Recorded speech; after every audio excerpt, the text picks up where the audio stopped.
नमस्कार दोस्तों, मैं ईश्वर से स्वागत करता हूं आप सभी का आपके अपने यूट्यूब चैनल स्मार्ट स्ट्रेटजी पर।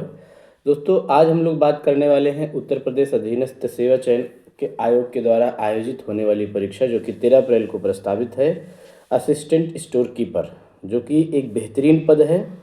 तो उसके संबंध में उसकी जॉब प्रोफाइल क्या है, उस तैयारी करने की क्या रणनीतियाँ होनी चाहिए, कौन सी किताबें पढ़नी चाहिए और किस तरीके से संपूर्ण रणनीति अपनाकर इस परीक्षा में चयनित हुआ जा सकता है, इन सभी बिंदुओं पर आज हम लोग चर्चा करेंगे।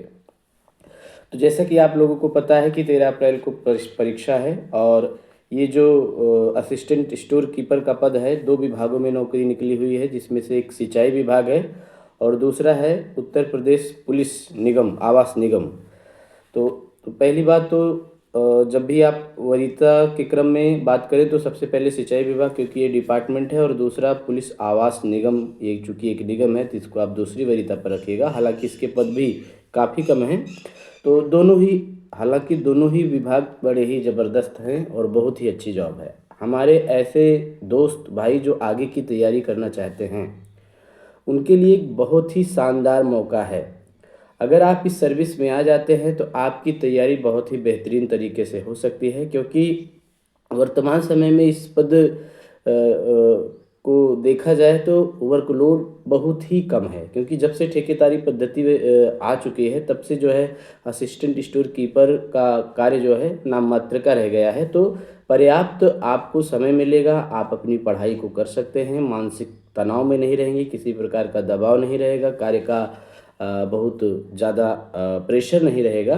तो ऐसी स्थिति में यदि आप आगे की तैयारी करना चाहते हैं तो बहुत ही अनुकूल वातावरण आपको प्राप्त होगा। तो निसंदेह इस नौकरी को आप हल्के में मत लीजिएगा। 200 पद काफ़ी पद होते हैं और बेहतर तरीके से तैयारी करिएगा और इस सेवा में आने के बाद जो है आप आगे की तैयारी करने के लिए एक अनुकूल वातावरण प्राप्त करेंगे। ठीक। तो as a assistant store keeper आपको करना क्या होता है? तो स्टोर कीपर जैसे कि सिंचाई विभाग है या आवास निगम लिमिटेड है, तो ये सब डेवलपमेंट यानी कंस्ट्रक्शन वाली के कार्य करते हैं। ठीक है, डेवलपमेंट वाले कार्य करते हैं। तो जो भी मटेरियल या मशीनरी होती है उसके लिए एक इन दोनों विभागों का अपना एक वर्कशॉप होता है, और उस वर्कशॉप में जो मटेरियल और मशीनरी का इंचार्ज होता है वो असिस्टेंट स्टोर कीपर उसका इंचार्ज होता है। तो कोई भी सामान कितना जा रहा है और कितना आ रहा है, उसका बैलेंस कितना है, इन सारी चीज़ों का एक रिकॉर्ड मेंटेन करना होता है स्टोर कीपर को। ठीक है। तो जैसा कि हमने बताया कि ठेकेदारी पद्धति की वजह से ये चीज़ें थोड़ी सी अब बहुत सारी परिवर्तन के पश्चात इस पद में जो अधिक कार्य था, उन सारी वो सारी चीज़ें जो है काफ़ी कम हो गई हैं। तो आप एक बेहतर स्थिति में आप होंगे और आगे की तैयारी को अच्छी तरीके से करेंगे। तो ये इसकी वर्क प्रोफाइल रही।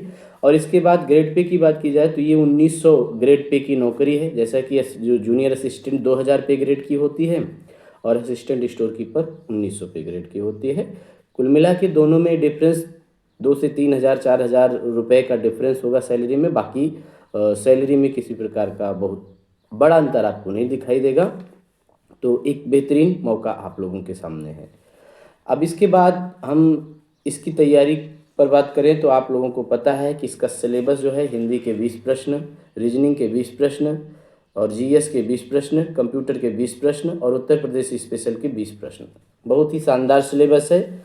तो 100 प्रश्न जो है आपसे पूछे जाएंगे और 2 घंटे का आपके पास समय यहाँ पर दिया गया है। 2 घंटे में 100 प्रश्न आपको सॉल्व करने, यानी कि समय बहुत ही पर्याप्त है।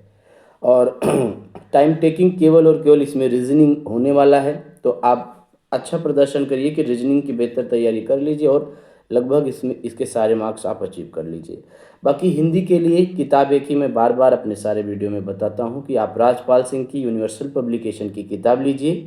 और चूँकि समय कम है तो इस किताब को पढ़ने का जो आपका तरीका है वो तरीका ये है कि आप इसका जो व्याकरण पोर्शन है जिसमें संज्ञा से अव्यय तक, ये व्याकरण पोर्शन आपको कम से कम 2 बार रिवाइज करना है, 2 बार पढ़ना है। तो सबसे पहले आप यहीं से शुरू करिए, संज्ञा से अव्यय तक आप बेहतरीन तरीके से उसका जो भी प्रैक्टिस है और उसमें जो भी वस्तुनिष्ठ प्रश्न पूछे गए हैं पहले उनको अच्छे से तैयार कर लीजिए, उसके सारे रूल्स को तैयार कर लीजिए। इसके बाद दूसरी वरीयता आपको देना है वोकैब पर, जो कि शब्द भंडार है जिसमें आपका पर्यायवाची, विलोम, अनेकार्थी शब्द, इन सारी चीज़ों को आप दूसरी वरीयता पर रखिए और इसको भी कम से कम आपको 2 से 3 बार रिवाइज करना है। इसके अलावा एक महत्वपूर्ण बिंदु है पत्र लेखन का, इसको आप बिल्कुल ही मत छोड़िएगा, क्योंकि इस समय उत्तर प्रदेश अधीनस्थ सेवा चयन आयोग का ट्रेंड है कि पत्र लेखन से संबंधित बहुत सारे प्रश्न पूछ रहा है। तो पत्र लेखन को आप वरीयता पर दीजिएगा और पत्र लेखन लगभग आप एक ही दिन में सब कुछ पढ़ ले जाएंगे। तो ये 3 टॉपिक को आप कम से कम 2 से 3 बार रिवाइज करिएगा और बाकी जो बचे हुए शेष समय है उसमें आप सभी चैप्टर्स को पढ़ते समय एट अ ग्लैंस आप पढ़ करके जो भी प्रीवियस ईयर के प्रश्न पूछे गए हैं केवल उतना ही सॉल्व कर लीजिएगा और हिंदी में 20 आउट ऑफ 20 आप बिल्कुल आपको मिल जाएगा महज इतना ही करने से। तो बहुत मोटी किताब से मत डरिएगा, जितने 3 टॉपिक हमने बताए हैं इस पर अच्छे से फोकस करिएगा, बाकी सारी चीज़ों को एट अ ग्लैंस आप देख लीजिएगा। इसके बाद रीजनिंग की कोई भी पुस्तक आपके पास हो ज़रूरी नहीं, क्योंकि 20 ही प्रश्न आने हैं, समय पर्याप्त है और आपको पता है कि रीजनिंग एक ऐसा विषय है जो पढ़ने से ज़्यादा आप उसको अपने विवेक से सॉल्व करते हैं। तो इसके कुछ टॉपिक हैं जैसे घड़ी है, पासा है, कैलेंडर है, कथन निष्कर्ष है, जिसमें थोड़ी इन्फॉर्मेशन के बाद ही आप क्वेश्चन को सॉल्व कर पाते हैं। तो ऐसी चीज़ें जिसमें आपको कुछ फार्मूला, कुछ तरीके याद करना होता है, ऐसे चैप्टर को आप पढ़ लीजिएगा, बाकी प्रैक्टिस कर लीजिएगा प्रीवियस ईयर का लेकर के, बस इतना ही पर्याप्त है। अब इसके बाद रीजनिंग की अगर बुक की मैं बात करूं तो आप क्या कहते हैं केपी सिंह की किताब को प्रेफर कर सकते हैं, या कम समय है, थोड़ा मोटी किताब है तो आपके पास कोई भी किताब हो उसी को आप रिवाइज कर लीजिएगा। रीजनिंग के लिए बहुत परेशान होने की ज़रूरत आपको नहीं है। जीएस के लिए एकमात्र ही किताब लूसेंट के अलावा कुछ भी मत टच करिएगा, और लूसेंट ही कम समय में आप कम से कम एक बार पढ़ सकते हैं और अंडरलाइन किए हुए शब्दों को प्रश्नों को आप रिवाइज कर सकते हैं। बस एक बार आप पढ़िए, उसके बाद जो आपको इम्पोर्टेंट लगे उसको आप रिवाइज कर लीजिए। और साथ ही साथ उत्तर प्रदेश अधीनस्थ सेवा चयन आयोग के माध्यम से जो भी परीक्षाएं आयोजित हुई हैं उसका एक यूथ का प्रीवियस ईयर का पीवाईक्यू का पेपर आता है, आप उसको कम से कम 2 बार रिवाइज कर लीजिएगा और उसको पढ़ने के बाद अगर आपको कुछ एक्स्ट्रा लगे फिर से आप लूसेंट को उसी चीज़ को देख लीजिएगा। तो लूसेंट प्लस पीवाई की यूथ इतना ही पर्याप्त है, इसके अलावा कुछ भी करने की आपको ज़रूरत नहीं है।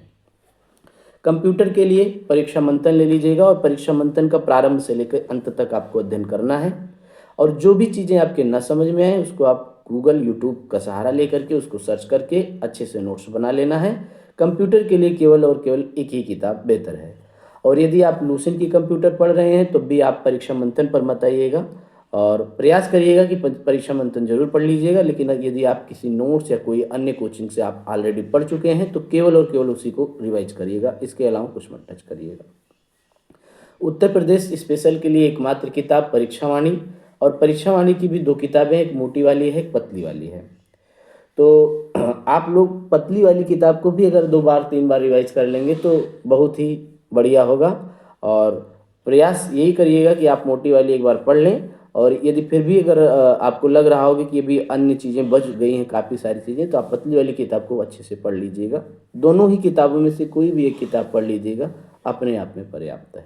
ठीक है, तो ये किताबों की ये रणनीति रही। और दूसरी जो रणनीति है वो ये है कि 100 में से 100 क्वेश्चन आपको पूरे सॉल्व करके ही आने हैं, एक भी क्वेश्चन आपको नहीं छोड़ना है। ठीक है, अब इसके अलावा बचा है आपका क्या कहते हैं करंट अफेयर। तो करंट अफेयर पिछले 6 महीने का बेहतर तरीके से पढ़ लीजिएगा, और उसके आगे के 6 महीनों का जो मोस्ट हाईलाइटेड हो, जैसे कुछ पुरस्कार वैश्विक स्तर पर बटे हों, कुछ खेल जो वैश्विक स्तर पर हुए हों, ठीक है, उन सारी चीज़ों को एट ए ग्लैंस आप देख लीजिएगा। बाकी पिछले 6 महीने का आप बिल्कुल अच्छे से पढ़ लीजिएगा, और उत्तर प्रदेश का बजट और अपने देश का बजट एक बार ज़रूर रिवाइज कर लीजिएगा, उन सारी योजनाओं को एक बार कंठस्थ कर लीजिएगा। तो बस इतना ही आपको करना है, और स्वतंत्र मन से आप इसकी तैयारी करिए। जो भी भाई हमारे जूनियर असिस्टेंट 1262 से वंचित रह गए हैं और क्या कहते हैं तो लेखपाल की परीक्षा से वंचित रह गए हैं, तो एक शानदार अवसर आपके पास है, इस अवसर को आप भुना लीजिए और बेहतर तैयारी करके आप इस परीक्षा में सफलता अर्जित कर सकते हैं। जॉब बड़ी ही शानदार है, नौकरी बहुत ही शानदार है। जो भी भाई हमारे आगे की तैयारी करना चाहते हैं वो इसको हल्के मन में न लें और बेहतर तैयारी करें और चयनित हो जाएं। आज के लिए इतना ही। यदि और कोई आपको एडिशनल इन्फॉर्मेशन चाहिए हो तो आप कमेंट करिएगा, हम उसका जवाब देंगे, और ज़रूरत होगी तो इसी संबंध में एक नया वीडियो लेकर के आएंगे। आज के लिए इतना ही। बहुत बहुत धन्यवाद। नमस्कार। जय हिंद।